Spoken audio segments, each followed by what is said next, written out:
광주 북구청장 지금 아주 뜨거운데요. 현 구청장이 시장 선거에 나가면서 자리가 비었거든요. 그래서 경쟁이 정말 치열한데 최근 여론조사를 보니까 좀 예상 밖의 인물이 선두에 딱 서 있더라고요. 바로 그 사람 오늘 한번 제대로 파헤쳐 보겠습니다. 자, 이 그래프 한번 보세요. 정말 흥미롭죠? 문상필 예비후보가 20%로 1위이긴 한데 사실 더 눈에 띄는 건 저 43%라는 숫자입니다. 부동층, 그러니까 아직 마음을 정하지 못한 사람이 거의 절반에 가깝다는 얘기예요. 판세가 얼마든지 뒤집힐 수 있다는 거죠. 아니 근데 이런 안개 속 상황에서 도대체 어떻게 1위를 차지했을까요? 이 문상필이라는 사람 대체 누굴까요? 네, 그래서 오늘 우리가 던질 질문은 바로 이겁니다. 문상필은 누구인가? 도대체 어떤 사람이길래 이렇게 주목을 받는 걸까요? 지금부터 그의 과거 이력부터 미래 비전까지 하나하나 샅샅이 뜯어보겠습니다. 그의 발자취를 따라가 보려면 역시 정치 커리어의 시작점부터 봐야겠죠. 광주광역시의회, 여기서부터 그의 이야기가 시작됩니다. 그냥 평범한 시의원이 아니었어요. 정책으로 진짜 변화를 만들어낸 그런 입법가로서의 모습이 이때부터 드러나기 시작합니다. 보시는 것처럼 2010년에 처음 당선돼서 2018년까지, 그러니까 6대 7대 시의원을 연임하면서 총 8년을 활동했어요.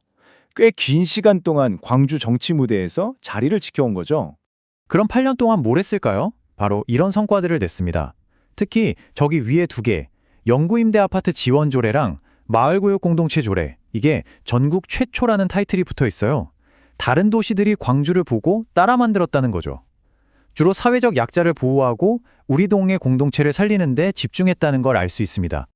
근데 진짜 대단한 건 이겁니다. 그가 만든 조례 중에 무려 3개가요. 광주시의 30년 역사상 시민의 삶을 바꾼 최고의 조례 20개 안에 뽑혔다는 거예요. 와, 이건 그냥 법 하나 만들었다 이걸 넘어서서 시민들 삶에 정말 좋은 영향을, 그것도 오랫동안 미쳤다는 걸 공식적으로 인정받은 거나 마찬가지죠.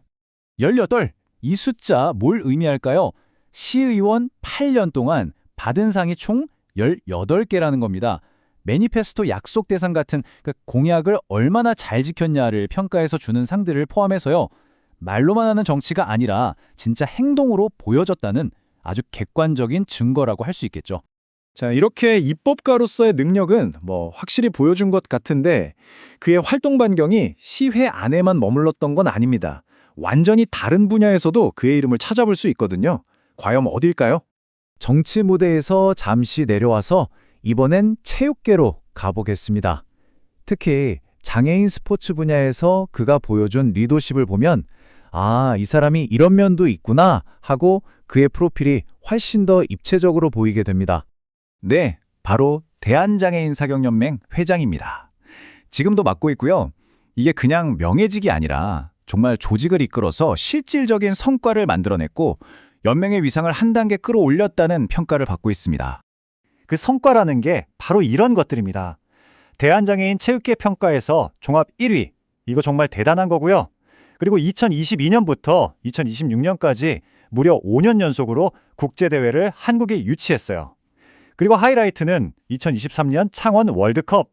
우리 대한민국 대표팀이 메달을 22개나 따면서 종합 우승을 차지하는데 결정적인 역할을 했습니다. 정말 대단하죠? 자, 지금까지는 그의 과거, 그러니까 이미 검증된 실적들을 살펴봤습니다. 그렇다면 이런 경험을 가진 사람이 북구의 미래는 어떻게 그리고 있을까요? 이제 시선을 미래로 돌려서 그의 비전과 공약을 한번 들여다보겠습니다. 네, 그렇게 쌓아온 경험들이 과연 북구의 미래를 위한 어떤 청사진으로 이어질까요? 그가 내놓은 핵심 공약들 지금부터 하나씩 구체적으로 짚어보겠습니다. 그의 간판 공약 바로 행복지원금입니다. 모든 북구 주민에게 1인당 20만 원씩 주겠다는 건데요. 이게 그냥 돈 나눠주는 걸로 끝나는 게 아니에요. 이걸로 얼어붙은 골목 상권의 온기를 불어넣는 일종의 마중물로 쓰겠다는 큰 그림을 그리고 있습니다. 원리는 아주 간단합니다. 주민들이 받은 지역 카페를 동네 가게나 시장에서 쓰겠죠? 그럼 그 돈이 소상공인들에게 흘러 들어가고 또 그분들이 돈을 쓰면서 지역 경제가 빙글빙글 돌게 만드는 선순환 구조를 만들겠다는 겁니다. 복잡한 절차 없이 아주 빠르고 직접적으로 경기를 살려보겠다는 아이디어죠. 행복지원금뿐만이 아닙니다. 북구 대전환이라는 이름 아래 정말 종합적인 계획들을 내놨는데요. 예를 들면 지금은 좀 낙후된 광주역 주변을 인공지능과 미래차 산업의 허브로 만들고 비엔날레나 박물관 같은 훌륭한 문화 자원들을 실제 동네 경제랑 연결시키겠다는 거예요. 교육, 복지, 그리고 광주 담양을 잇는 광역 개발까지 정말 스케일이 큰 비전을 제시하고 있습니다. 자, 과거의 성과도 봤고 미래의 비전도 들어봤습니다. 그럼 이 모든 걸 관통하는 그만의 핵심적인 생각, 정치 철학은 뭘까요? 딱 한 단어로 요약할 수 있습니다. 바로 현장입니다. 그가 입버릇처럼 하는 말이 있습니다. 살아온 길을 보면 앞으로 살아갈 길이 보인다. 과거의 행동이 미래를 보여주는 가장 확실한 거울이라는 거죠. 시의원으로서 또 연맹회장으로서 보여줬던 성과들이야말로 앞으로 북구를 잘 이끌어갈 수 있다는 증명서라고 이야기하는 겁니다. 그리고 바로 이 말에 그의 철학이 응축되어 있습니다. 주민 위에 군림하는 구청장이 아니라 골목을 누비며 주민을 만나는 구청장. 그러니까 책상에 앉아서 보고서만 보는 게 아니라 직접 발로 뛰면서 현장에서 사람들을 만나고 거기서 답을 찾겠다는 약속이죠. 지금까지 보니까 정말 여러 얼굴이 있죠. 법을 꼼꼼하게 만드는 입법가, 맡은 조직을 성공으로 이끄는 행동가, 그리고 큰 그림을 그리는 비전 제시자까지. 이 조각들이 어떻게 한 사람 안에서 깍 맞아떨어지는 걸까요? 결론을 내려보자면 이렇습니다. 그의 프로필은 한마디로 경험과 비전의 결합이라고 할 수 있어요.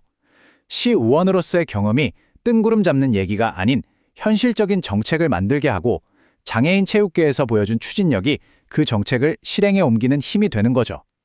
그리고 이 모든 것의 중심에는 답은 현장에 있다는 확고한 신념이 자리 잡고 있는 겁니다.